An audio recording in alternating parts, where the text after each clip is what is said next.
Olá, bom dia, boa tarde, boa noite, bom período de 24 horas para você que está assistindo.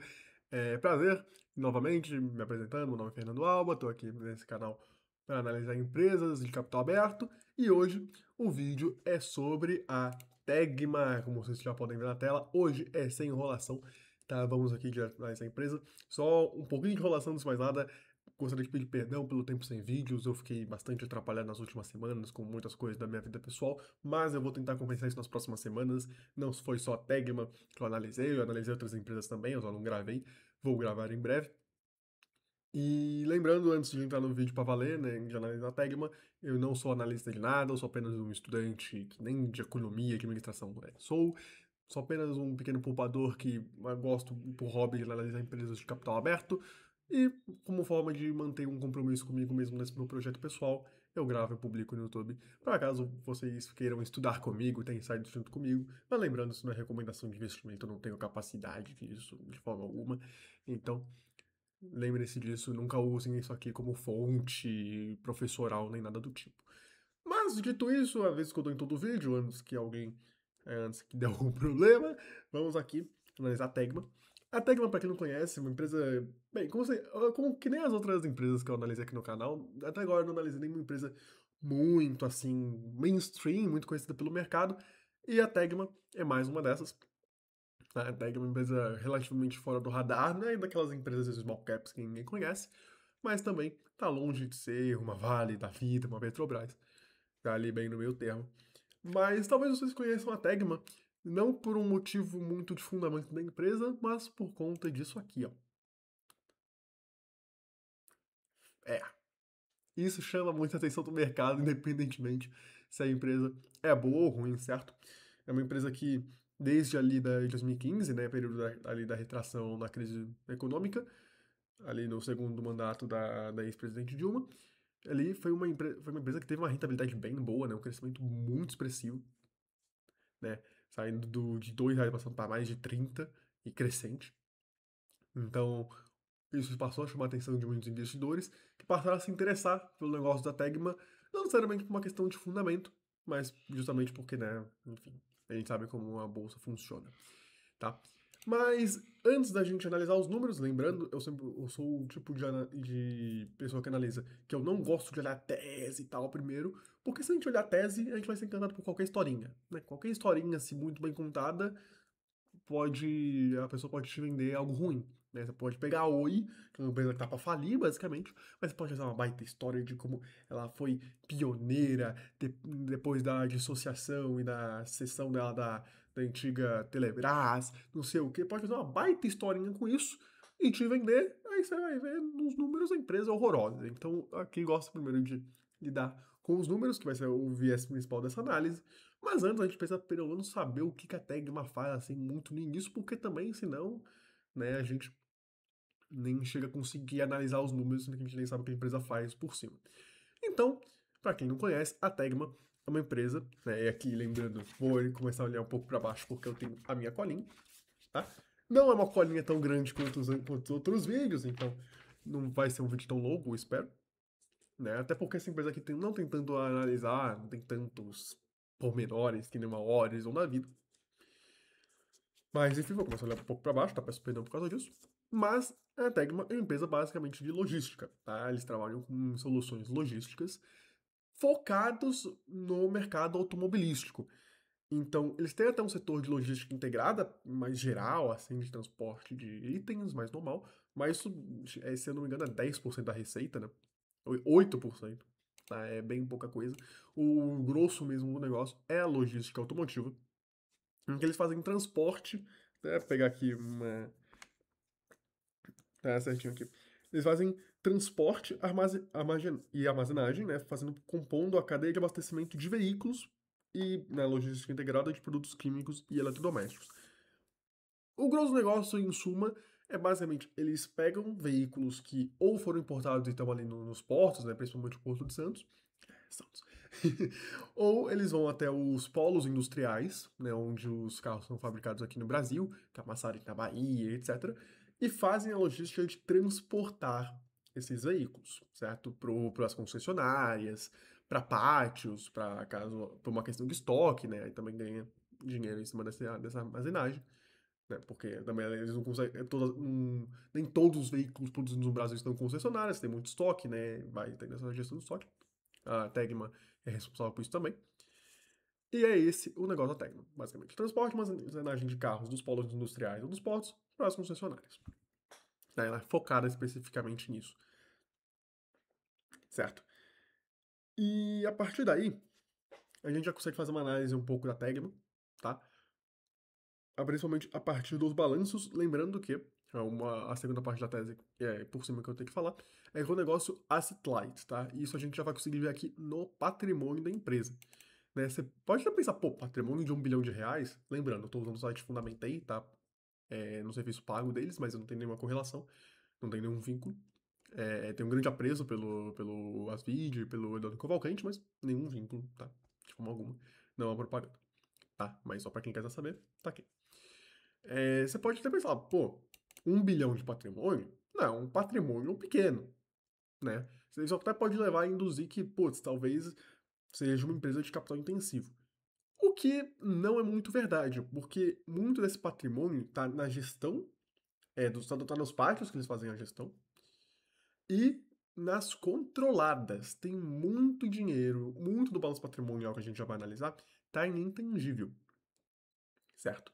Então, o negócio da Tegma não é capital intensivo, é um negócio asset light, porque, como a gente vai até analisar posteriormente, o transporte é feito através de caminhões cegonha que são terceirizados, tá? Então, eles não possuem aqueles caminhões, né, eles mesmos. Então, é um negócio que tem a tendência de ser asset light, certo? Isso é uma coisa importante pra gente não confundir. Porque muito do que aborda a indústria automobilística a gente já pensa em capital intensivo, coloca dinheiro pra cá, não sei o quê. Não é o caso da Tegma, tá? Mas bem, comentando aquela subida, né, na cotação que a gente viu aqui, que fez muitos investidores começarem a olhar para ela, você pode pensar, pô, essa alta é muito justificada. Porque olha aqui o EBITDA da companhia. Saiu de 87 bilhões, vamos puxar um pouquinho mais, né? Inclusive a gente vai comentar isso aqui, tá? Não é, a história não é tão simples. Vocês podem ter visto no título, mas em suma, para quem já quer uma dica, essa é uma empresa muito cíclica, mesmo que não seja comoditizada. Mas isso a gente vai entrar depois, certo? E tem questão de alavancagem e desalavancagem operacional, mas isso é a conclusão.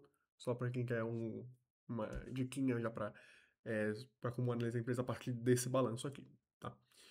Mas, pô, teve um crescimento do EBITDA na ordem de 7 vezes, né? Pô, a receita foi de 900 milhões para 2,2 bilhões. Então, essa cotação, né, ter subido, faz sentido. E de fato faz. Não é, isso é inegável. Mas tem a ver com fundamentos? Ou já dei um pouco de spoiler aqui, a minha resposta na minha análise é não. Mas vamos chegar lá, certo? Isso não quer dizer que a empresa seja ruim, deixando isso muito bem claro, né? Diferentes perfis de investimento, você pode gostar de uma empresa cíclica, como a Tegma, como a gente vai analisar aqui, mas, enfim, inclusive a Tegma tem muitos pontos super interessantes e bem legais, tá? Não é uma empresa de tudo ruim, porque como eu mostrei aqui, né? Eu mostrei aqui no início, já dei um pequeno spoiler, eu dou 3 estrelas, né, pra companhia. Lembrando que basicamente o meu senso de avaliação no site é 1 estrela, uma empresa que destrói valor, destruindo pouco ou muito, se destrói valor não tem sentido existir, a gente aportar nela, fazer um investimento para ser sócio. 2 estrelas é ruim, que é aquela empresa que tá ali, não gera valor, não destrói também, existe.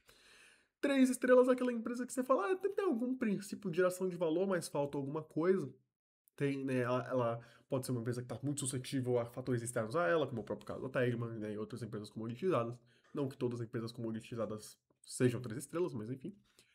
4 estrelas é aquela empresa que ou tem um potencial não concretizado, ou uma empresa que gera bastante valor, legal. E 5 estrelas para mim é aquela empresa, basicamente... 4 e 5 estrelas se misturam muito, tá? Mas 5 estrelas a priori é aquela empresa revolucionária que você fala, não, essa empresa aqui é o filé mignon da bolsa de valores. Não necessariamente revolucionária, né? Como vocês viram, a Smart Fit eu dei 5 estrelas, mas não é uma empresa, não é uma nova Tesla, uma nova Nvidia, em questão de disparar, assim, de ser um time bagger, né? De fazer a nossa carteira se multiplicar. Mas é uma empresa que eu considero. Mas empresas de 5 estrelas são empresas que eu considero assim, líderes de carteira. Tá? E a Tag é uma empresa 3 estrelas. Não é uma empresa ruim, tá? De forma alguma. Porque ela tem virtudes muito interessantes. Mas, antes disso, eu já tô pulando um pouco para as conclusões, porque eu analisei essa empresa faz uma semana, tô tentando ter a memória aqui. Mas vamos analisar os balanços e por que eu já tô, né, fundamentar algumas das conclusões que eu já tô dando aqui antecipadamente, tá? Ao analisar o balanço da Tegman, a gente tem que prestar atenção em muitas coisas aqui. Tá? Esse balanço aqui é um balanço que revela muita coisa. Mas, primeiramente, a gente tem que estabelecer uma base de comparação para análise dos resultados da Tegman. Tá? Porque você olha aqui, um resultado crescente, né? Principalmente. Bem, vamos ignorar aqui os efeitos de 2020 e 2021 por motivos óbvios, né? São resultados crescentes. Mas eles nem sempre vão crescer. Não só pela questão cíclica, mas porque é uma empresa com alta sazonalidade. Vamos aqui. Aqui o padrão ele fica um pouco claro, tá? Então, se você for analisar os resultados da Tegma, tenha isso em mente. É uma empresa com sazonalidade. O primeiro semestre sempre sendo mais fraco, com os resultados crescendo ao longo do ano, com 4 semestres sendo mais forte. É uma escadinha. Não, primeiro semestre mais fraco, aí segundo um pouco mais forte, terceiro um pouco mais forte, quarto mais forte, aí depois primeiro mais fraco. Então, se você for analisar alguma comparação e você ver comparação de 4 trimestres com o primeiro trimestre, você já sabe que não tem comparação, porque é uma empresa com sazonalidade significativa, mesmo com a evolução dos resultados. Tá? Mesmo com a empresa tendo cada vez mais receita e EBITDA nos últimos anos, você ainda consegue perceber esse padrão de forma bem clara. Tá? Mas enfim, voltando, acho que não vou voltar para o trimestral um bom tempo, porque não tem mais. O que mais chama atenção, vou até pegar aqui o template da Morningstar. Esse é o template não, mas os dados da Morningstar para evidenciar isso. É isso aqui, ó, é o lucro bruto. Para quem não sabe, o lucro bruto é basicamente o lucro que você obtém ao vender um produto considerando só os custos do produto. Desconsiderando os gastos administrativos, os gastos com juros, etc. Tá? Então aqui, a partir do lucro bruto, a gente consegue ver o quão bom é, supostamente, é o produto da empresa, sempre lembrando que tem que contextualizar dentro do setor, certo? Não adianta comparar a margem bruta de uma Tegma com uma Adobe, que é software. Não tem nada a ver, certo? São outras dinâmicas. Mas aqui a gente percebe uma coisa. Desde 2016, ali, que foi o fundo do fundo da empresa na bolsa, o lucro bruto ele cresce mais do que a receita. 140% de variação na receita. 240% no lucro bruto, né? Uma diferença de 10 para 14% de crescimento, certo? Isso chama muita atenção. E a margem bruta também é crescente, como você pode ver, de 15% subiu para algo que fica ali entre os 19% e os 22%. O que também chama atenção, porque, teoricamente, né, se a gente for parar para ver as empresas de capital aberto, uma suposta concorrente da Tegma seria a JSL, que compõe o grupo Simpar, inclusive já teve até rumores de fusão dessas duas empresas, né? A JSL e a Tegma. Não são empresas muito comparáveis, porque a JSL é logística, né, a partir de modal rodoviário, que nem a Tegma, só que geral, não só rodoviária, a Tegma tem essa especialização e a partir disso ela tem uma expertise que ela consegue cobrar mais caro, por isso que a margem bruta dela é mais alta. Mas é uma margem muito mais alta, que a gente vê aqui entre os 19% e os 22%, enquanto a JCL, se a gente for puxar, eu não vou puxar porque não tem muito que a gente se debulhar aqui, mas fica entre os 15% e os 18%. Então a margem que fica numa faixa mais baixa. Tá, então, pô, empresa com receita crescente, lucro bruto crescente, margem bruta acima das concorrentes. O que tem... Por que essa empresa não é uma empresa maravilhosa? Minha percepção.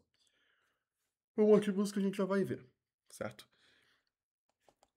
Mas porque a gente tem que se perguntar, ok, o lucro bruto ele cresce mais do que a receita, mas por que o lucro bruto ele cresce mais do que a receita? Isso a gente já vai entrar mais tarde. Muito desse, também a gente tem que lembrar que o EBITDA ele também ele sobe bastante, né? Porque o SG&A ele sobe, que são os custos administrativos, né? Jurídico, escritório, essas coisas. Cresce menos que a receita, o que é um sinal positivo, porque a empresa ela tá crescendo. Só que ela não proporcionalmente incorre mais gastos por conta disso. Apesar disso não ser a melhor métrica, porque a gente já vai ver logo a seguir que esse crescimento é um crescimento meramente de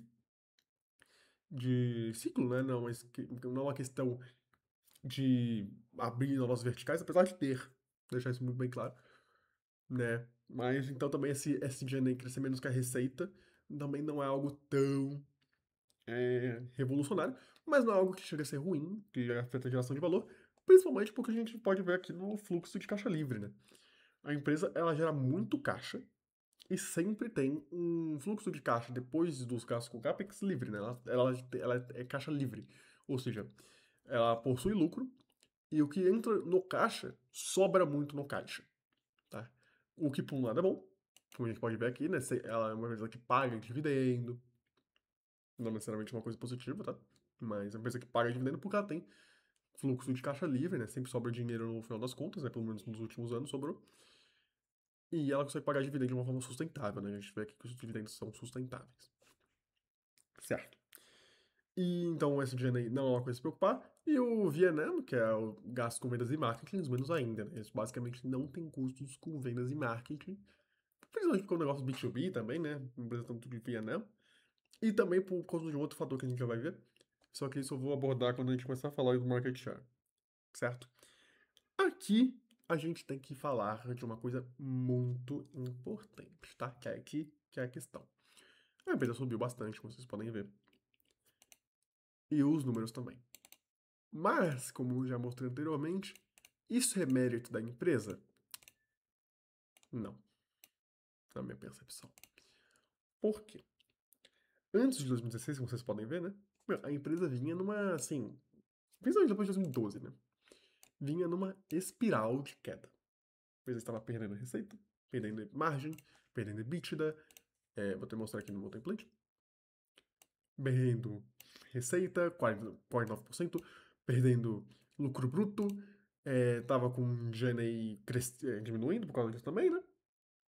Tava com o EBITDA caindo, lucro caindo, chegando a ter prejuízo, margem líquida na faixa de 1%, certo? Então, tinham números muito piores. O que pode levar você a pensar, putz, então uma empresa típica de turnaround, né? Foi uma empresa que fez um turnaround e conseguiu emplacar e agora vai embalar de vez. Certo? Mais ou menos. Porque uma coisa é inegável. A gestão da Tegma é impecável. Isso é uma coisa que a gente pode ver.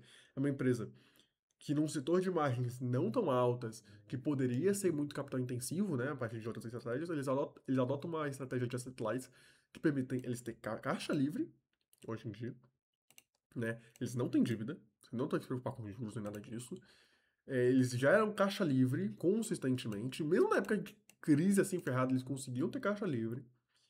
Então, assim, a remuneração dos administradores e esse SG&A que reflete um pouco isso também, é bem justificada. A gestão da TEG é uma gestão muito alinhada aos interesses dos acionistas.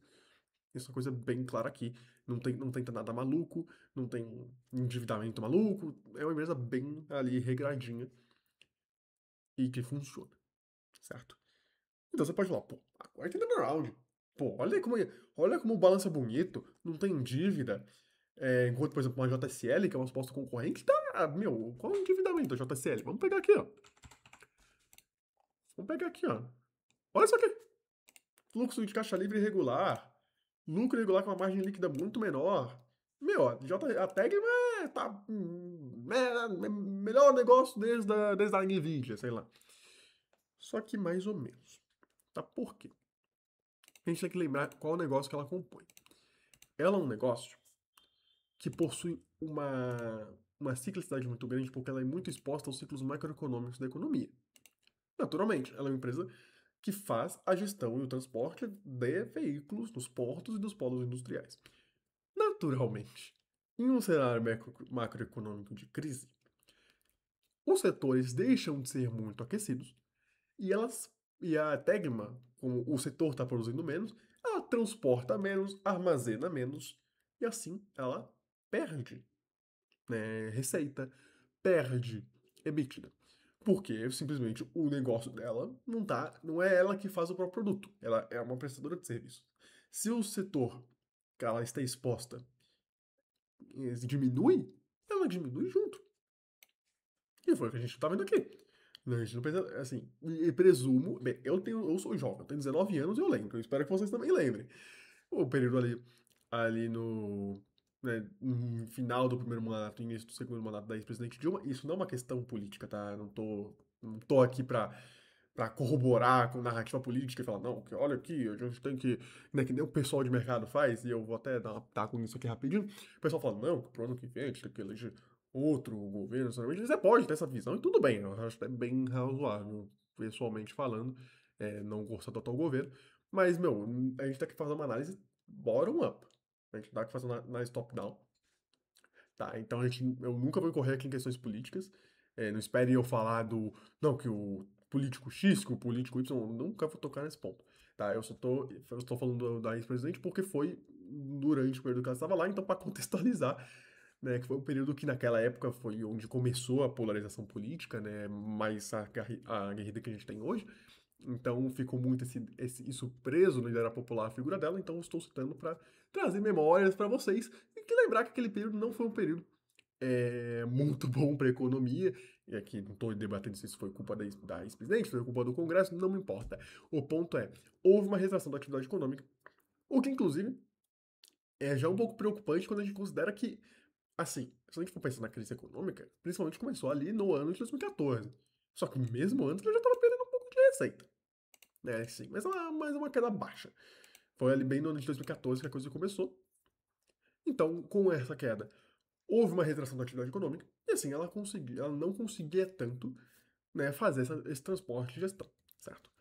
Só que você fala, pô, mas não é uma empresa de asset light, então não é uma empresa que deveria perder muito lucro, né, com isso. Porque, pô, ok, diminui a receita, mas o lucro reduz proporcionalmente. Não, não, não. E esse é o principal ponto que a gente tem que levar da Tegma. A Tegma, como a gente viu, é uma operação bastante enxuta. Tem aqui a margem bruta, logo depois da margem bruta tem pouquíssimos gastos, e com isso tem pouca dívida. Então, assim, uma operação enxuta, certo? Dívida líquida negativa, etc. Só que todo negócio, ele possui ele possui uma estrutura que possibilita o negócio acontecer. Depois, tem uma questão dos pátios, a questão dos contratos com os terceirizados de caminhão cegonha, etc. Então, ela tem um custo base que, meu, tenha uma demanda de 1 trilhão de carros por dia e tenha a demanda de zero, ela vai ter que ter esses gastos. Então, num período de economia retraindo, desaquecida, o lucro cai muito mais do que a receita. Porque os custos básicos estão ali. Os custos fixos, ali, pátio e tudo mais, estão ali. Eles não somem, eles não desaparecem. Enquanto isso, a receita é cada vez menor. Tá tendo menos serviço, tá tendo menos o quê? Então, mesmo que, tipo, 50% da demanda caia, como a gente pode ver um pouco isso aqui, os custos eles não caem 50%. Porque, claro, tem a parte variável do custo, que é, por exemplo, sei lá, a gasolina do caminhão cegonha, que quanto mais demanda tiver, mais você vai gastar com isso, ok. Só que tem a parte básica. E aí, nesse aspecto, quando a economia começa a retrair, a empresa toma ferro. Porque ela perde muito da sua capacidade de receita e ela perde muito o lucro, né? Que nem é tão expresso aqui pelo lucro bruto, mas é expresso pelo lucro líquido. Foi de 100 milhões de lucro para 20 de prejuízo, porque a partir do momento que ela teve aqueles custos base, né, assim, e não diluídos, ela teve que incorrer em dívida. A gente pode ver aqui, né? A dívida aumentou. Até diminuiu um pouco depois, mas diminuiu considerando a geração de caixa. Então, como ela não conseguiu diluir o custo fixo, reduziu muito o lucro e tal. Só que a partir de 2016 a economia começou, né, a se recuperar um pouco, né, ali o fundo da crise cedeu, e aí a economia começou a recuperar um pouco. Não estou falando pelo lado positivo ou negativo, pelo amor de Deus, Deus me livre de liberar politicamente sobre o governo Temer. Pelo amor de Deus. Então, assim, a economia começa a ter um pouco mais de demanda, lógico, né? O fundo da crise foi em 2015, isso é inegável. Né, ali, claro, isso se traduz para 2016, porque aí que eu vou falar um pouco de market share. A Tegma, tipo, ela atua muito com base em contratos, então não é uma questão tão simples de simplesmente a fábrica da Ford, se não me engano, a Ford, em Camaçari, fala assim, opa, Tegma, então, eu tenho esses carros, libera esses carros aí. Não, não é assim, isso é um contrato de anos.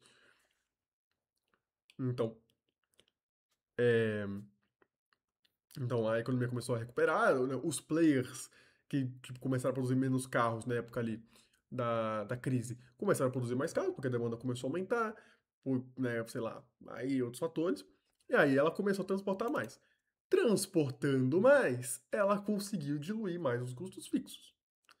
O que, em um cenário de operação enxuta, o número subiu 2 vezes e o lucro bruto. Entendeu? Então é uma questão de exposição a ciclo macroeconômico aqui, que é uma questão cíclica. Essa é uma coisa que, inclusive, eu achei muito legal da Tegma, que ela não esconde isso. Ela não fala isso ipsis literis, mas ela deixa muito bem claro, quando ela vai falar de market share, que isso depende muito dos players dela.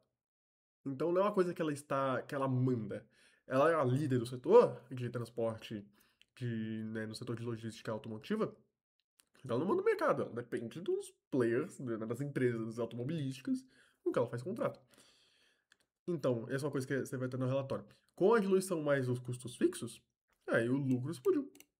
E essa demanda aquecida, com principalmente carros importados, né? Principalmente aqui, você pode ver muito impacto dos carros nos portos, né? Os carros chineses, etc e tal. Com o impulso da receita, né? O impulso da demanda, a receita aumenta. Os custos fixos, eles se diluem mais, o lucro bruto aumenta. Até porque não é só uma questão de menos demanda por serviço. Quando você tem menos demanda por serviço, pelo menos os que eu pude ver nos relatórios da empresa, você tem um menor tempo de armazenagem dos carros, porque por que as empresas contratam a tag, mas não transportam eles mesmos os próprios carros? Porque senão, por exemplo, uma Ford, por exemplo, para eles ocuparem um caminhão Según inteiro, eles demorariam mais tempo do que se eles simplesmente terceirizarem isso para a Tegma. Então, para eles, por uma questão de logística ser mais rápido, frete mais rápido para chegar na concessionária mais rápido, compensa eles enviarem para a Tegma. Só que quando a economia está desaquecida, você não tem tanta produção, então os carros eles ficam menos tempo ali no pátio. Isso gera menos dinheiro. E mesma coisa para agora esse último fator que eu vou falar agora, não sei muito porquê, mas tá no relatório também. Isso também gera uma menor distância entre o polo que ela transporta e as concessionárias. Então, esse impulso de receita que a gente está vendo aqui é meramente uma questão cíclica. A questão de economia está mais aquecida do que no fundo da crise. E esse lucro subindo, por conta desse aumento de demanda. E o lucro está subindo mais do que a receita, possibilitando a margem de 1% para 13%. É isso. Custo fixo mais diluído, porque o custo base está o mesmo, só que dilui muito mais. Então ela consegue fazer uma alavancagem operacional a partir daí. E não só uma diluição de custos fixos, mas também ela consegue repassar maior ticket para os players a partir de uma cobrança maior por quilometragem, porque agora os players estão mandando uma quilometragem maior. Se você pegar os relatórios da época da crise, um carro, né, o caminhão cegonha um carro que era transportado pelos caminhões cegonha percorria geralmente 800 quilômetros, agora está na faixa de 1.000. Isso faz uma diferença para a alavancagem operacional, levando em consideração que é um setor de margens baixas e uma operação enxuta. E uma questão também de ter que ficar mais armazenagem. Então, a receita subir, fator da demanda do setor. Lucro está subindo, consequência da demanda. Por que o lucro está subindo mais do que a receita e está possibilitando essa alavancagem operacional toda? Diluição de custo fixo, maior quilometragem, maior distância percorrida, porque né, você pode vender para mais concessionárias em mais lugares do país, então aumenta a distância média, e mais tempo nos pátios, para uma questão de estoque, o que também possibilita mais recursos. Então, é por isso que eu dou 3 estrelas pra Tegma. Porque você pode olhar e falar assim, nossa, mas olha essa cotação, meu. Quem comprou aqui ficou rico. Mas é uma questão de ciclo. Porque do que eu falei, qual foi o mérito da empresa em si que não seja manter o tempo todo a operação enxuta? O que é uma coisa muito interessante e que pode valer o investimento da empresa, deixando isso muito bem claro. Mas qual foi a iniciativa própria da Tegma que possibilitou ela fazer o turnaround? Não foi. Não teve. Não foi ela que fez o turnaround, foi o mercado. E ela foi junto. A partir, claro, da operação enxuta que ela tem. Então, ponto positivo à empresa. Não é como se a empresa também só estivesse surfando, como a gente vê, por exemplo, uma Aura Minerals hoje, que sobe, porque o preço de ouro está subindo. Não que a Aura Minerals seja uma empresa ruim, mas é isso que a gente está vendo. não é uma questão, a Tegma, portanto, de simplesmente ciclo. Mas o grosso é, certo? Então, é, essa sazonalidade do mercado automotivo brasileiro contemporâneo.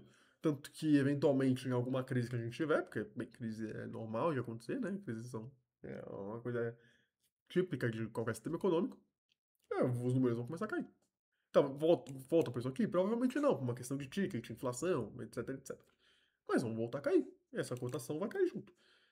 Então, assim, fica difícil você analisar um investimento desse pro longo prazo, tá? Porque não é a empresa não tá, não é que ela gera os próprios eventos de capacidade de transformação, entende? Por uma empresa ela ser uma vencedora no longo prazo, né, como a gente define, para quem investe em buy and hold como eu, é uma empresa, a empresa ela tem que ter capacidade de gerar eventos transformacionais para ela própria, por si própria. Ela tem que ter essa capacidade. A Tegma não. O que a Tegma faz é ela pavimentar muito bem o caminho para quando o mercado fizer isso por ela.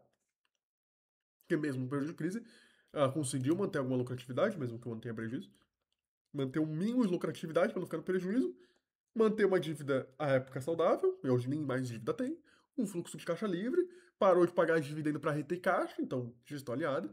A empresa ela só pavimentou para o mercado, para ela ficar sustentável, solvente e minimamente lucrativa, para quando a empresa virar. Ela não fez o evento por si, ela só se preparou da melhor forma possível para o mercado fazer isso por ela. Então já fica um pouco complicado, certo? E então não faz muito sentido a gente considerar a Tegma como uma empresa dessas, como o nosso disparou, então, e não é de commodity, então uma empresa que virou da água pro vinho. Virou, mas não por ela própria, entende? Enfim. Então, pra mim a análise de Tegma um pouco acaba por aqui, né? Mas tem mais coisa pra falar aqui, então a gente eu vou fundamentar um pouco mais. A análise agora com base mais em números, mas enfim, certo?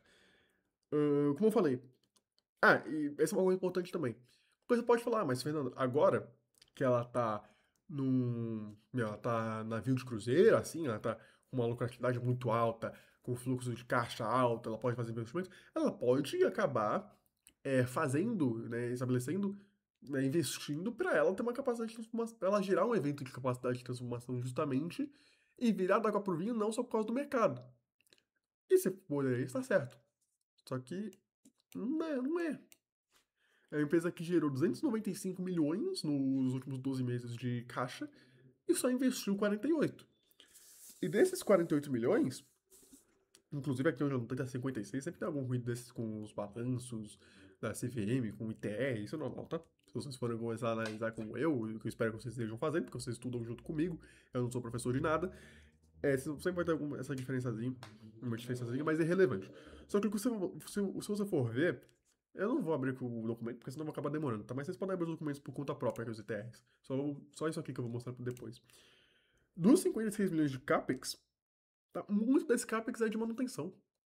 Não é CAPEX para ampliar novas frentes. Apesar que isso tem, eu já vou falar em breve.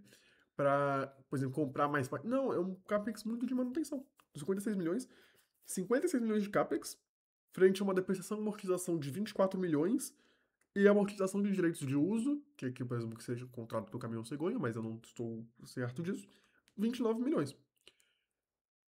Parte disso entra no CPV, né, no custo do produto vendido, do serviço vendido, tá melhor dizendo, né, naqueles casos, né, no lucro bruto. Parte disso não. Mas no final dos contos, deixa eu pegar aqui meu template. No final das contas, é um CAPEX que é grande maioria de manutenção. Então, né, tanto que ela distribui muito desse caixa livre, né?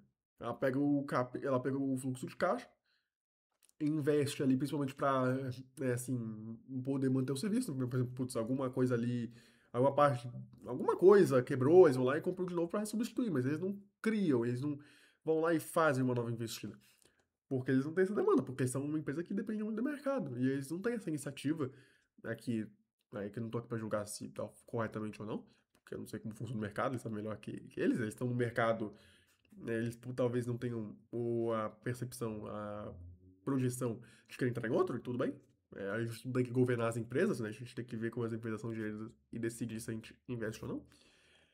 Ela prefere retornar esse capital para o acionista, em forma de dividendo.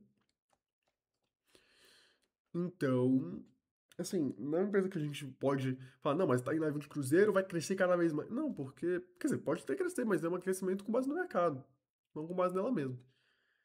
Então, isso a gente já tira aqui do CAPEX. Grande maioria é para manutenção. Até tem um pouco de novas iniciativas, mas é uma coisa muito pequena, tá? Mas já chego lá.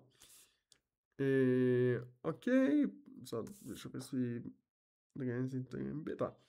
O fluxo de caixa é positivo, né? Como a gente pode ver, 83% do fluxo de caixa ela vai para o fluxo de caixa livre, né? Pouquíssimo vai para o CAPEX. É uma empresa que não tem intuito muito de inaugurar novos projetos para crescer e abrir outras frentes.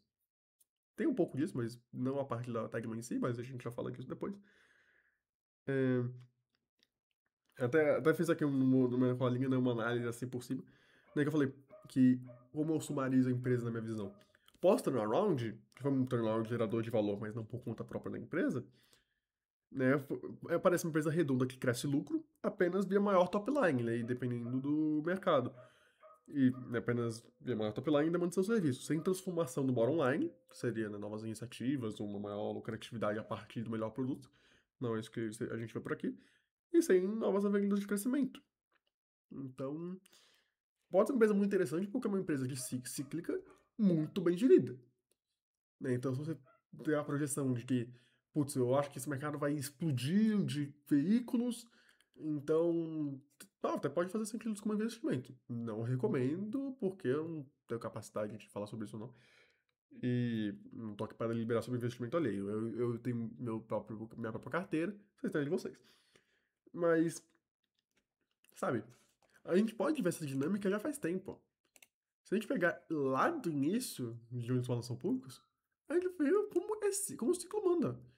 2004 até 2012, explosão na receita caiu, aí a receita explodiu de novo.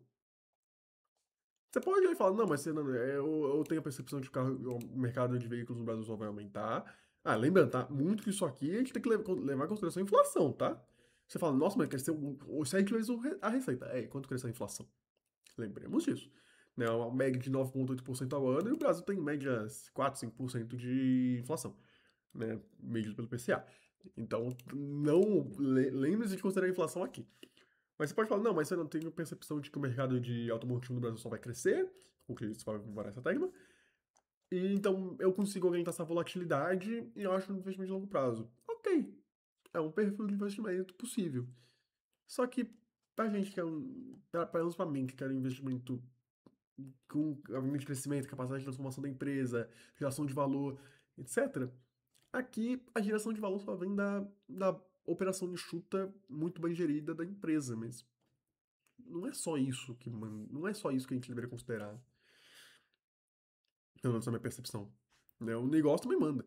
A empresa, você pode ter a melhor empresa mais bem gerida do mundo, mas se ela tiver um mercado ruim, não é o caso da Tegla, mas enfim, você não vai investir nessa empresa de qualquer jeito. Né? Não é só a operação enxuta que manda. Tá? E, enfim, a gente também tem que levar em consideração algumas coisas, tá? De fora do balanço. Primeiramente que o... Bem, emissão aqui não é um grande problema, vocês podem ter falado, nossa, que gráfico de emissão estranho, só que olha a escala, tá? É uma empresa que basicamente não recompra, não faz follow-on, então não tem muito o que se preocupar por aqui. Mas, onde que é aqui? Putz, eu sempre esqueço de estar. Aqui, o free float ele tá caindo, tá? Na época, assim, do início do turnaround, o free float estava alto e agora tá menor. Né? Dificilmente vai cair além disso, porque a Tecno é uma empresa do novo mercado, e empresas do novo mercado exigem pelo menos 20% de free float, mas seja uma coisa um pouco para ficar em alerta, né? Se continuar caindo cada vez mais, até para menos de 20% possivelmente, não se sabe o que vai acontecer. Talvez feche capital e tal, mas não considere isso um investimento, pelo amor de Deus. É só tipo, assim, eles estão rumando ao mínimo exigido, tá? O que tudo bem. Mas se cair para menos que isso, aí você começa a prestar atenção, tá? E, enfim, 100% de tag along, nenhum problema aqui. Tá, esse não é o ponto aqui. Enfim, tá. Aqui a gente começa Essa aqui foi minha análise a partir dos balanços aqui. Agora tem um pouco no ITR, tá? Vamos abrir aqui o ITR. Eu falei que não ia abrir, mas vamos abrir, vai. Não tem problema não. O vídeo tá com 40 minutos, não tem muito mais o que falar, então acho que esse vídeo dá pra terminar em menos de 1 hora.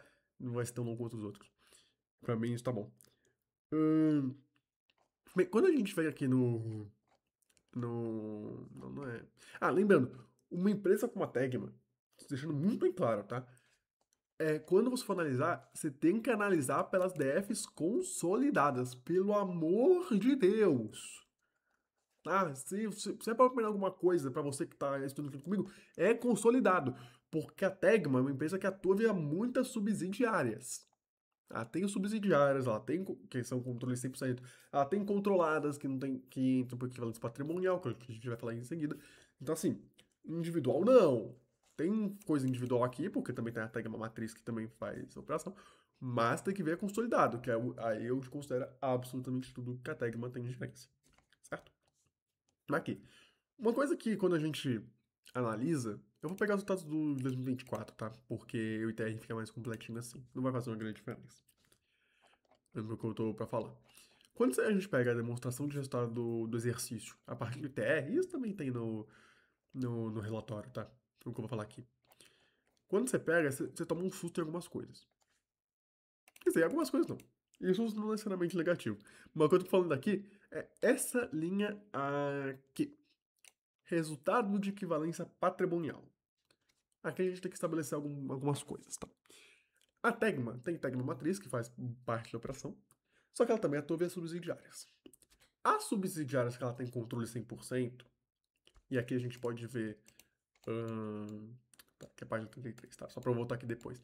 Que são, bem, nem sei se eu consegui achar aqui tão fácil, mas empresas que tá ali é Tegma alguma coisa, Tegma Serviços, aqui ó, Tegma Cargas Especiais, Tegma Logística de Armazéns, até Sanguiate também. Elas entram direto no balanço. Porque são controladas 100%, entram diretamente no balanço. Só que tem duas exceções para isso, que são as empresas GDL e Rebot, que são empresas que ela tem controle, se eu não me engano, não sei se é mais 51%, enfim, elas têm controle. Só que o controle, acho que de uma delas ela tem controle, 51%, e a outra é um controle compartilhado, 50% dela tá, e mais 50% do que outro acionista, tá? Então, quando você for analisar, quando você for fazer essa lista, tem que considerar, não é todas as subsidiárias da Tegma, são apenas GDL e Rabbit, que são iniciativas que ela tem junto de outros players, tá? Que ela divide controle. Um deles, acho que o outro ela controla 51%, mas enfim, não é 100% dela. E por conta disso, entra aqui como resultado de equivalência patrimonial, tá? E é bem significativo, como você pode ver, é 29 milhões para um resultado de 270, então é quase 10, não, mais, né? Porque 29, os 270 é considerando os 29. Então isso aqui é de 15%, é dessa equivalência patrimonial que está crescendo, né? Em 2023 o lucro foi 16 milhões, agora 29. Então, é um resultado expressivo, tá aumentando, legal ficar de olho. Mas eu, pessoalmente, não consideraria isso como o fundamental da empresa. Nossa, olha aqui como ela tá, ou essa vertical de crescimento que vai revolucionar a empresa. Não considero isso, tá? Mas isso aqui é um indicativo legal da empresa.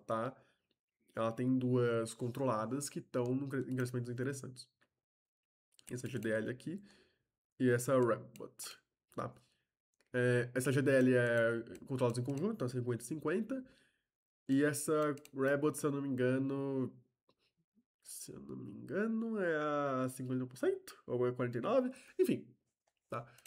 Mas tem que levar em consideração, tá? Quando você for ver o lucro, você tem que lembrar que tem o resultado dessas duas empresas, que ela controla junto com outros acionistas, no balanço, tá? Que é uma linha interessante que pode representar uma nova avenida de crescimento, mas eu pessoalmente não consideraria isso algo revolucionário para a empresa, né? Como se a GDL e a Rebot fossem incorporar a Tegma. Não, tá? Mas é interessante. Então, quando você for ver equivalência patrimonial, lembre-se, são essas duas empresas que também atuam com gestão, tá? De logística. Tá? Eu não consegui achar muitas informações do que especificamente, mas também atuam nesse setor. Então também estão sujeitos ao que a própria Tegma está sujeita. Bem, o lucro de não controladores, porque lembrando, esse lucro aqui, 280 milhões, está considerando lucro que a Tegma ainda tem que repartir para os acionistas das suas empresas. tá? Tirando a GDL Rabbit. Porque a GDL Rabbit entra como uma linha separada. Só que o lucro de não controladores é 0,3%. Então, tipo, é 1 milhão isso aqui. Irrelevante. Nem se preocupem muito com isso, a não ser que vocês vejam que isso mude, tá? Lógico. É... Equivalência patrimonial batendo esse SGNA no ITR. Ah, tá. Porque, bem, como vocês podem ver aqui, né? O SGNA foi 108 milhões. Aí você vê, tipo, uai, mas por que tá 80? Tem que pegar outro template. Por que tá 80? Não, até que nesse caso é 108 mesmo. Não, abaixo no Morningstar, foi como eu me escrevi. Mas, enfim, tipo, talvez ITR você veja. Ah, então o SGNA, ele... Não, pera.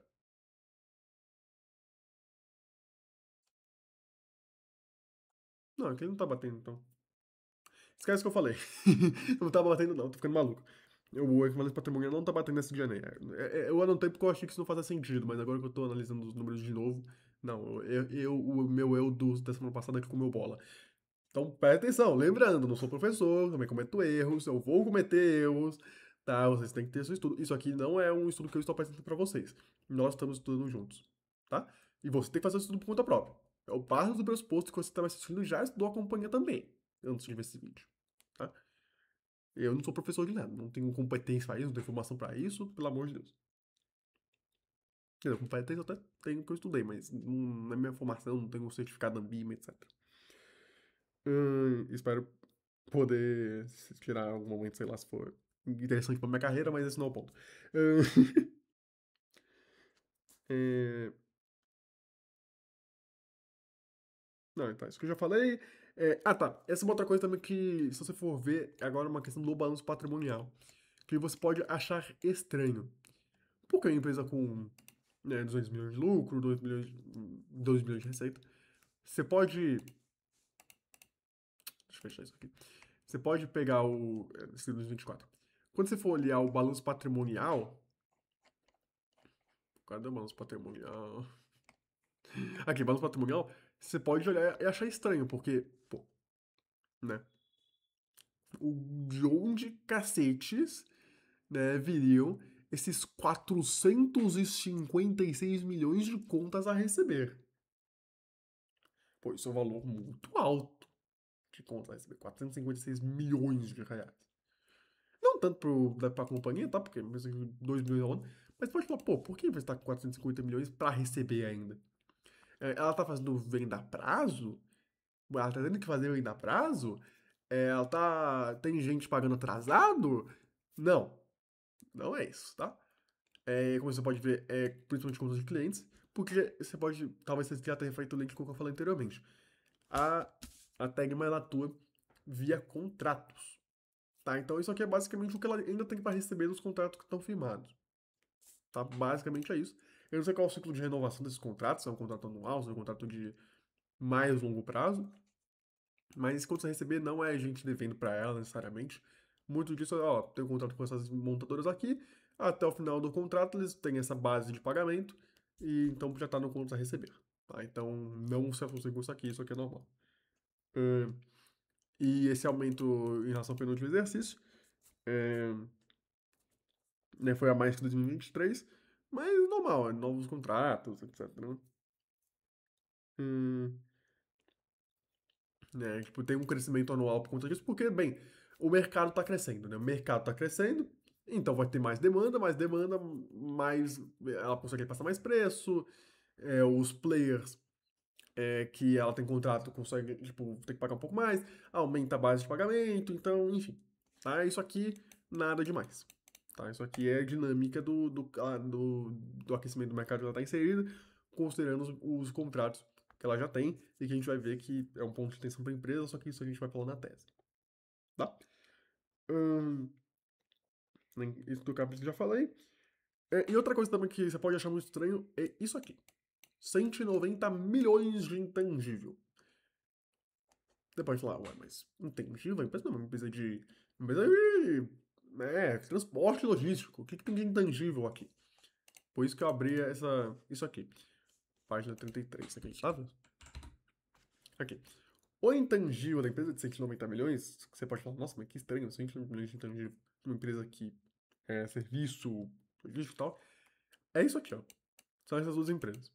É basicamente o ágio de aquisição na compra dessas duas empresas, que, bem, essa Boeing e a Amazon não consegui achar muita informação, mas a Nortev também é gestão logística, então, enfim.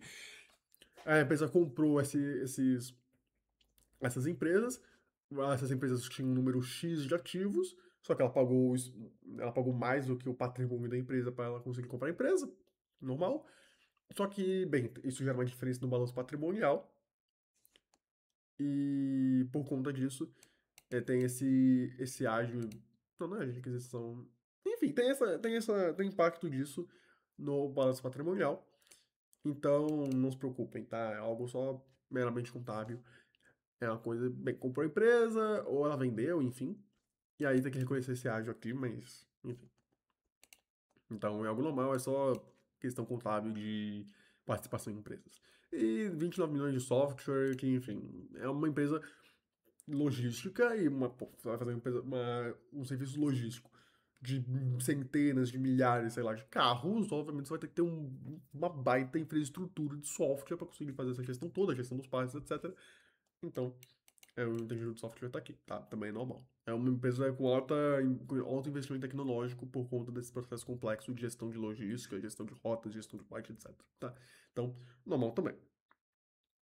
Hum, Bem, é um intangível alto, né? Considerando que o imobilizado é um pouco menos que o dobro disso, né? Mas como eu falei, é uma empresa asset light. Elas não têm os caminhões cegonha, elas terceirizam, enfim. Tá. Não sei se é terceirização, aluguel, mas enfim. Tem esse fator, então por isso que o imobilizado não é tão maior que o intangível, mesmo que quando a gente for pensar no conceito do negócio da empresa, parece fazer sentido ter muito mais imobilizado do que intangível. Certo? É, bem, tem participação societária em outras empresas, ok? Como eu já falei. E, como eu falei, né? O ponto principal dessa análise aqui. O turnaround da empresa veio muito da alavancagem operacional a partir da diluição dos custos fixos e aumento da base de quilometragem rodada e de tempo nos pátios, tá?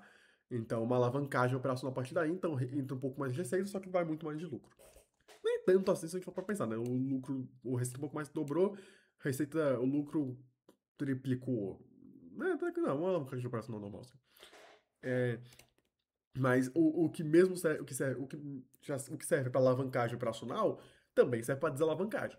Então, como aconteceu, eu já expliquei, se a receita começa a cair, os custos brutos vão ser menos diluídos e mesma coisa, vai cair um pouco de receita, vai cair muito mais de lucro. Tá? CAPEX basicamente manutenção, operação enxuta, como eu falei. Tá? Então, alavancagem, então essa empresa é uma empresa cíclica com alavancagem operacional em períodos de bonança, desalavancagem operacional em tempos de crise, o que é um pouco mais arrefecido pela operação superenxuta da empresa, que mesmo numa desalavancagem operacional extrema, ela conseguiu, pelo menos no último ciclo de crise, ter um mínimozinho de lucratividade e uma dívida sob controle com um fluxo de caixa livre, o que é extremamente impressionante, que mostra a qualidade da gestão, o comprometimento com geração de valor ao acionista, mas, bem, é aquilo que eu já falei. Não adianta você ter a melhor operação possível, a melhor gestão possível, se o negócio for ruim, tá? Eu nem acho isso causa da Tegma, mas só para dar um exemplo extremo, tá? Não é só porque a gestão é a melhor possível dentro do negócio que ela atua que a gente vai comprar a empresa, certo? A gente vai se tornar sócio. Ok.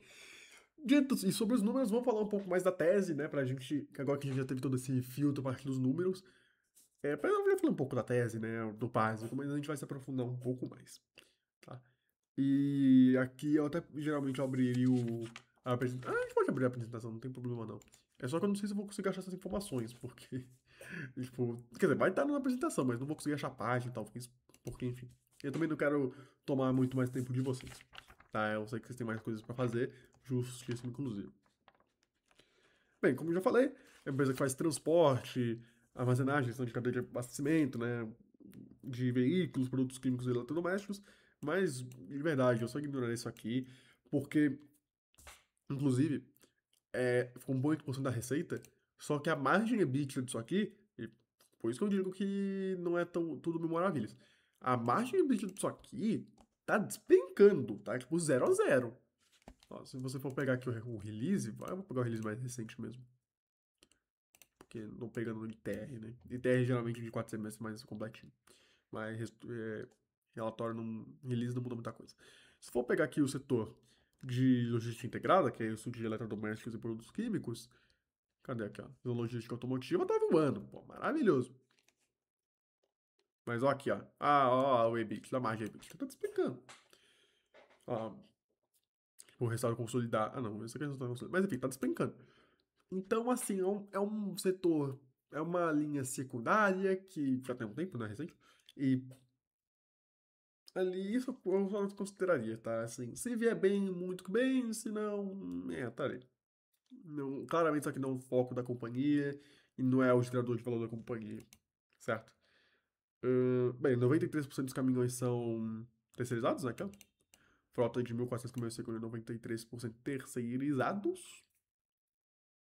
É. Ela transporta veículos dos polos industriais automobilísticos ou portos, né? Caso o veículo for importado. Armazenando eles em páginas, enfim, já falei isso também.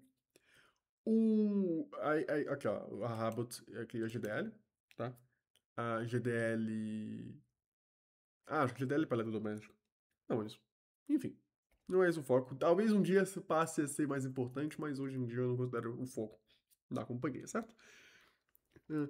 Aí tem algumas questões de venda, né? Basicamente a empresa tentando se vender, que teve essa alavancagem operacional, mas eles basicamente estão tentando falar que pode ter mais ainda, porque a capacidade de produção instalada das indústrias automobilísticas brasileiras é de 4,3 milhões, mas hoje só produz.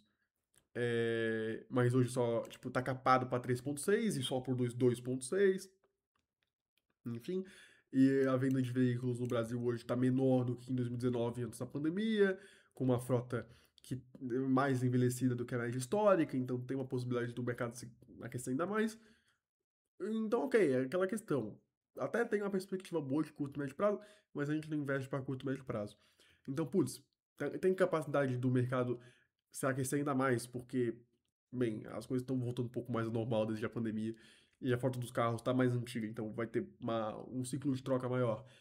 E as indústrias brasileiras têm maior capacidade de produção, o que faria o mercado se aquecer ainda mais, porque tem mais produção e mais venda do que tem hoje.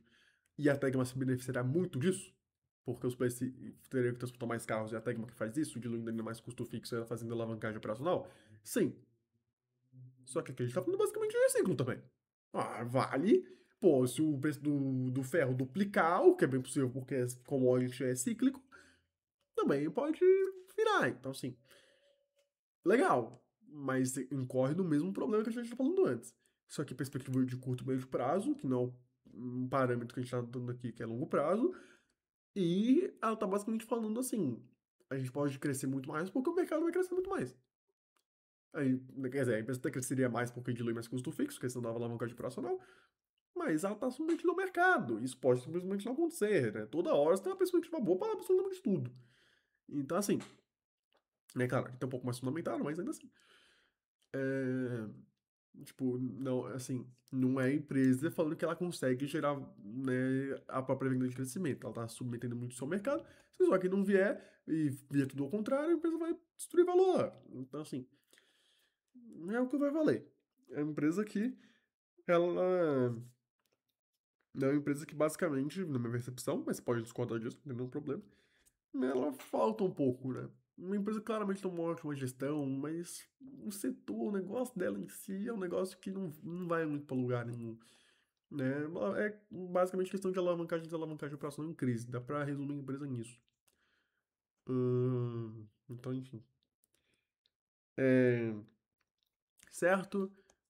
Tem a logística automotiva, ela falando como é complexo, ok. O que queria dar um diferencial para a empresa, porque ela tem expertise nisso. Então ela vira um player de referência. Market share. Vamos falar um pouco sobre market share. O market share disso aqui tem que ser contextualizado, tá? Porque se você for ver cadê aqui, ó? Você pega aqui no próprio release. O market share dela. Onde que tá o. Isso aqui é o ROIC. Que aí tem muita questão das lights. Tá. Mas cadê aqui, ó? Market share. Ó. Mas não tem um gráfico maior de mais longo prazo, não? Aqui, ó. Aqui. O market share dela tá estável. Quer dizer, tá caindo um pouco recentemente. Só que, pô, ela é uma líder do setor, mas, tipo, tem todo esse. Tem um pouco de diferencial pra ela ser líder do setor e tal. Mas por que ela não tá crescendo? Tá caindo um pouco. A market share. Eu não considero essa queda de market share, tá? Porque justamente pelo motivo que eu vou falar. Lembrando, ela tá sob contrato. Então não tem como ela fazer. O market share dela não vai crescer como escadinha. Porque não é tipo, o mercado vai melhorando, então o market share dela aumenta. Não, o market share dela vai crescer se os players com os quais elas têm contrato, num período de bonança, desempenharem melhor que seus concorrentes. Porque a dinâmica dela é essa. Ela está sob contratos com polos industriais. Então, por exemplo, vamos supor, a Ford de Camaçari, sei lá porque eu tô falando isso, eu nunca nem fui pra Bahia, mas enfim. A Ford de Camaçari, eles duplicam a produção num ciclo de muita bonança. Beleza, a Tegma pode permanecer com a mesma market share e até mesmo cair, porque sei lá, a Fiat de tá com a Quesituba, que nem existe, mas enfim, pode ter triplicado a produção. Então, ela continua dependente não só do mercado, mas como dos players dela. Então, o market share disso aqui, a não ser que tenha um grande salto, porque se tiver um salto mais significativo, de uma hora para outra, abrupta, é porque teve um novo contrato, né? Teve um novo player tá com ela. Mas tirando isso, o market share dela vai ficar estável, porque depende das montadoras com as quais ela tem contrato. Se as montadoras com as quais ela tem contrato se desempenharem melhor que a média, vai aumentar o market share. Se for um pouco abaixo da média, vai diminuir o market share, mas isso não muda para a companhia. Quer dizer, se as montadoras com as quais ela tem contrato piorarem muito, vão mandar menos carro, mas não é isso que a gente vai ver aqui, tá? Não é, a gente não vai só partir daqui. Então, é por isso que a gente vai ver, pô, é líder do setor, tem esse diferencial, tem uma operação enxuta. Quer dizer, esse diferencial é um pouco arbitrário, né?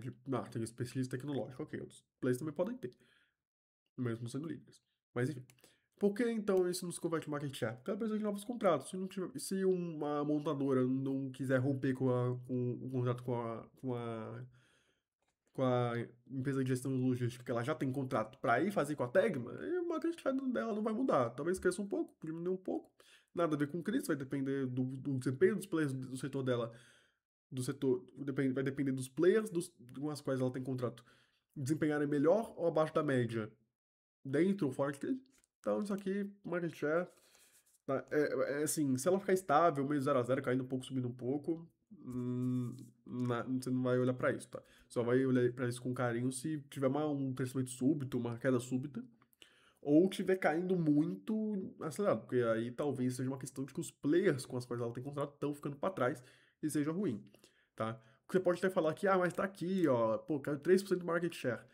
Isso não é muita coisa, sinceramente, e essa é uma coisa tipo de um ano pra cá. Então, isso não é cultural. Isso é uma coisa que tem outros parâmetros pra gente analisar se esse último cenário mais trágico estiver acontecendo, tá? Mas é legal ficar de olho, né? Mesmo assim.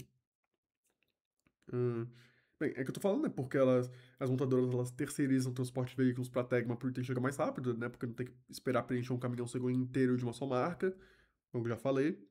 Né, também, além da questão da gestão do parque, expertise no planejamento de rotas, altura de viaduto, altura de ponte, etc. Enfim.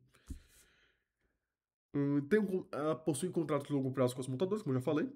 O market share depende do desempenho dos seus clientes. O que já gera uma dúvida, né? Porque, pô, mesmo assim, por que ela não tá firmando novos contratos? Só que também tem a questão, né? Tem o custo de substituição da montadora que já tem um outro prestador de serviço, para ir mudar pra Tegma.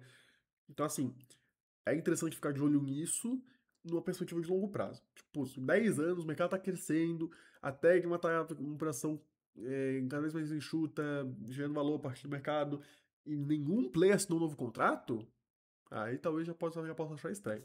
Mas a perspectiva de curto prazo, médio prazo, dificilmente você vai ver isso. Então, talvez se aplique, mas não tanto quanto no longo prazo. Certo? Aqui talvez seja bem interessante, por exemplo, ver. Eu até vou fazer esse cenário aqui. Vamos voltar pra. Quando que começou? 2015. 2015. Qual era o market share dela? Que talvez isso seja uma coisa interessante de ver, né? Ó, assim, voltando a. Vai, 2017 foi quando começou a recuperar um pouco da crise. Qual era o market share dela? 27. Ok, fica nessa faixa. Caiu um pouco. Mas ok. Mas como era antes da crise? vai ficar, tipo, já tá um tempo estagnado, né? Talvez seja uma perspectiva ruim. Agora, 2012 foi o último ano antes da crise começar a bater nela. Ahn,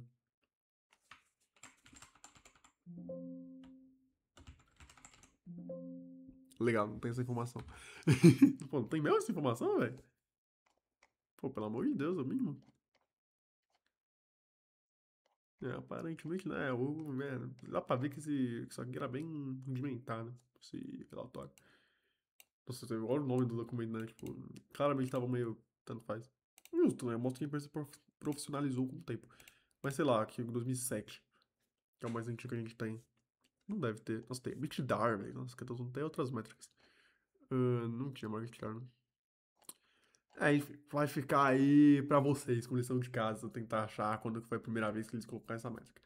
Mas enfim, talvez seja uma questão de longo prazo interessante, né? Ver a evolução desse market cap, porque, com perspectiva de longo prazo, crise, bonança, etc., se não vê nada, se não muda nada, talvez seja uma percepção de que o diferencial dela não se transporte muito bem para o mercado. Seja por custo de substituição, seja porque o diferencial dela não é tão bom assim para o mercado. Não que ela seja disruptada, ela ainda gera valor para os acionistas, tá? Então, lição de casa para você que foi investir na Tegma com perspectiva de longo prazo. Setor de logística integrado em queda abrupta de EBITDA, já mostrei. E, bem, como eu falei, né? Como eu já até mostrei a partilha de DL da Rebel e tal, o crescimento da Tegma é muito de forma inorgânica, tá? Ela investe muito, quer dizer, não muito, né? Mas ela investe, o pouco que ela tem de investimento que não seja de manutenção, ela o faz a partir de crescimento inorgânico, né? Comprando outras empresas que sejam complementares ao core business da companhia, né? Que a gente pode até já ver aqui em cima, ó. Pô, investir nessa frete rápido e vendeu depois, né? Maturou o negócio, sei lá. Tem essa Fastline, tem essa GTL, então o crescimento, as avenidas de crescimento que ela cria são a partir desse crescimento inorgânico, seja de criar uma outra empresa ou de comprar, né? Aí depende. Só que, de novo, essa é uma coisa que a gente não vê muito reflexo no core, né? A gente ainda vê que o core business, a grande maioria, já desse crescimento recente do lucro, a parte da equivalência patrimonial, né, da GDL da Rabbit, a gente vai ver que está longe de ser o core business, a disrupção assim. Talvez no longo prazo, daqui a 3 anos, se você estiver me assistindo, talvez a GDL tenha explodido, mas talvez não. Então, vai ficar de olho. Mas eu considero isso algo muito mais complementar, não considero isso muito uma venda de crescimento por si só. Então, resumindo, né? A partir desse último ponto desse crescimento inorgânico e tal, que é algo muito complementar com o business, mas muito secundário, a gente fecha a análise, né? Eu acho que não tem muito mais o que comentar acerca da Tegma.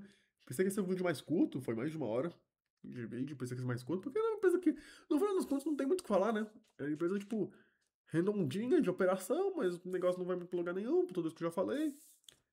Né? O lucro cresce mais que a receita, o lucro cresce mais que a receita. Por conta disso, né, diluição maior de custo fixo com maior produção dos clientes com os quais ela tem contrato, maior tempo dos veículos nos parques, maior quilometragem num ciclo de mudança, como a gente está vendo relativamente, pelo menos agora, né? Mas, ok, é uma gestão muito boa, porque mesmo no cenário de crise ela ainda conseguiu manter um pouco de rentabilidade com uma dívida ok e o fluxo de caixa livre. Mas ainda assim ela está muito dependente dos clientes dela, do mercado dela e tudo mais. Então, meio que prevalece, na minha percepção, o que eu já falado. Tipo, ótima gestão, mas é uma empresa muito cíclica que não vai muito para lugar nenhum sem considerar sem uma mudança no mercado no qual ela está inserida. Então, 3 estrelas. É isso. Boa gestão, boa administração. Muito, considerando o setor no qual ela está inserida, um ótimo negócio, uma ótima gestão. Mas o negócio em si acaba sendo muito cíclico, depende muito dos outros. Depende muito dos players com qual ela está inserida, então não é só uma questão de setor, mas dos clientes. Então, meio que geração de valor para acionista no longo prazo até tem por conta da alavancagem operacional tender a ser um pouco maior que a desalavancagem operacional. Não quer dizer alavancagem operacional, por conta dessa operação enxuta. Mas ainda assim é algo muito que pode mudar em uma eventual crise que ferrar muito a companhia, né? A gente está baseando em uma só crise, mas tem outra, vai vir outras crises com diferentes dinâmicas. Então, boa empresa, mas fica ali. Eu espero que eu tenha conseguido fazer meu ponto claro. Vocês podem discordar de mim, ou olhar essa questão que eu falei da alavancagem operacional tender na minha percepção. Vocês podem discordar também. Tendência um pouco maior, quer dizer, alavancagem operacional por causa da operação enxuta e falar, não, eu não vejo uma crise no mercado de veículos, e por conta disso eu acho que é um bom negócio. Ok, mas não é isso que eu estou vendo no momento. Então é isso. Minhas estrelas, boa empresa, boa gestão, admiro a gestão, baita gestão, mas o negócio que ela está inserida até gera valor, mas não vai muito para lugar nenhum, por conta própria, depende do mercado dos clientes dela. Aí é uma questão meio que não é commodity, mas é um pouco commoditizada, né? Você não vai uma gestão de valor por conta própria, a partir de iniciativas próprias, pois não tem uma venda de crescimento, é um CAPEX basicamente de manutenção, né? Então fica ali. Certo, meu povo? Então, creio que essa foi a análise de hoje. Não caiu em cotação, pelo amor de Deus. Cotação subiu que deu um foguete, mas. Porque, bem, a base de comparação é literalmente o fundo da crise. E então isso aqui é uma consolidação dessa recuperação do mercado que ela está inserida. Então não é uma questão. Você não está investindo aqui na Tegma. Esse crescimento da cotação não é um crescimento da Tegma, é um crescimento do mercado, que é muito. Quer dizer, tem parte da Tegma também, né? Por causa da operação enxuta, de redução de custo fixo, tudo que eu falei. Mas não é só. Isso aqui é um crescimento de cotação baseado muito no mercado que ela está inserida. Ela tem uma parte nisso, mas se não tivesse a reviravolta do mercado, não teria mudado nada. Continuaria com números meia boca. Então, esse crescimento de, então não fiquem assim, nossa, essa empresa multiplicou a cotação por 15 vezes. Não, 15 vezes não. Por 10. Não, meio que 10 vezes mesmo. Nos últimos anos. Nossa, como que eu perdi? Gente, isso aqui é ciclo. No momento que o mercado se arrefecer, vai retornar, não literalmente para esse nível aqui, mas vai retornar em algum momento. Talvez até suba muito, aí quando retornar, vai retornar para o nível de hoje, a gente não sabe. Ou até retornar para um nível até maior do que está hoje, a gente não sabe. Mas a gente não investe em empresa para se sujeitar ao mercado, para ver o fator de crescimento está no mercado dela, né? Ela depender dos outros e não a empresa em si conseguir se transformar para gerar valor por conta própria, né? Essa é a minha perspectiva como investidor de buy and hold. Se você discorda, se você acha que, não, mas a geração de valor tá na sua operação enxuta e o mercado é um acessório, então a diferente percepção, tamo junto, colega. Podemos coexistir, não temos problema nenhum nisso. Mas eu continuo com minha análise de ser uma empresa 3 estrelas, apesar dessa cotação ter explodido. Porque cotação explodindo não quer dizer nada, a gente tem como fundamento. E a gente vê que essa explosão teve base nos fundamentos, né? Lucro crescendo pra cacete, foi de 14 para 280. Mas é o perfil de empresa ideal, vencedora de longo prazo. É uma empresa que muito possivelmente vai gerar algum valor, mas a partir de crise, com base de comparação em crise, não é muito o que a gente está procurando, né? Não é uma. Enfim, já estou também repetindo um pouco aqui. Não é. Eu quero uma empresa que ela vá lá, consiga disruptar o mercado, gerar nova demanda, gerar um modo novo e conseguir crescer a partir daí. Não ser algo meio comoditizado que, né, fica ali. Cresce, retorna, até que cresce, retorna, né, cresce e retorna um pouco, né, volta de uma forma um pouco mais moderada por causa por causa da operação short, mas é ali, né? Em cotação, um dia, se o mercado se começar a arrefecer daqui, vai voltar tudo. Porque o pessoal vê, né? Nossa, mas olha essa subida aqui. Tá, mas se a gente pega o todo, né? Olha o que acontece. Não é tão. Não enche tantos olhos, né? Vai de. Quanto? Vai de 30% ao ano pra 6. Porque aqui tava aquecido. Aí deixou de estar aquecido. Eu quero pra cacete. Ficou aquecido. Deixou de estar aquecido. Aí ficou aquecido. Bem, pandemia. Ficou aquecido. Quer dizer, aqui tava tudo aquecido já aqui, né? Mas enfim. Sabe? Hum, o que era um retorno espetacular de 30% ao ano foi pra 6 agora. Então, não olhem pra cotação, pelo amor de Deus. Principalmente cotação, coincidentemente, pegando do fundo do fundo aqui, né? Tá? Se ficou uma lição primordial, fica isso aqui. Certo? Então, enfim, gostaria de agradecer a companhia de vocês aqui nesse meu estudo. Espero que vocês tenham estudado a empresa também, adquirido insights como que eu falei, seja para concordar, seja para discordar. Lembrando, não sou professor, não sou autoridade de nada. Os comentários estão abertos para vocês discordarem à vontade, de forma livre, polida e educada, certo? Então eu agradeço muito a companhia de vocês. Espero continuar com esse ritmo de produção nos próximos tempos, de ficar, né, fazer mais vídeos, né, e não ficar um mês sem postar. Peço desculpas novamente por isso. E é isso. Muito obrigado por assistir até aqui. Novamente, um bom dia, boa tarde, boa noite, bom período de 24 horas para você que está me assistindo. E falou, até mais.